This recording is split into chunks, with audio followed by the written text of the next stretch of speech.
করতেছে তারা। রাস্তাটা আজকে অত্যন্ত সুন্দর। যাচ্ছি আমরা মেঘাই গাজীপুরের উদ্দেশ্যে, গিয়ে ওখানে ইফতার করবো, দেন রবিও মামার বাসায় যাব। মামা চান ওদের ধর, ভিডিওতে নিয়ে আসা লাগবে। আজকের ওয়েদারটা খুবই স্যাটিসফাইং এবং কুল ওয়েদার, সুন্দর কিন্তু উত্তপ্ত ভাব অনেক কম। ওই যে দেখা গিয়েছে আমাদের বান্দা দুই করে।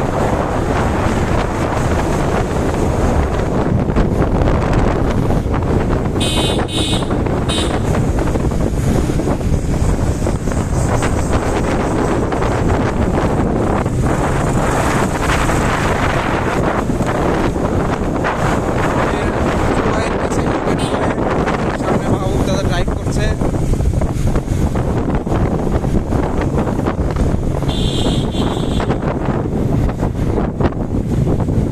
রাস্তার টার্নগুলা প্রায় 90 ডিগ্রি, এক একটা টার্ন, অনেকগুলো টার্ন ছিল। এই রাস্তা এরকমই কাছাকাছি তো দেখা হবে মেঘাই গাজীপুর ঘাটে যাওয়ার পরে।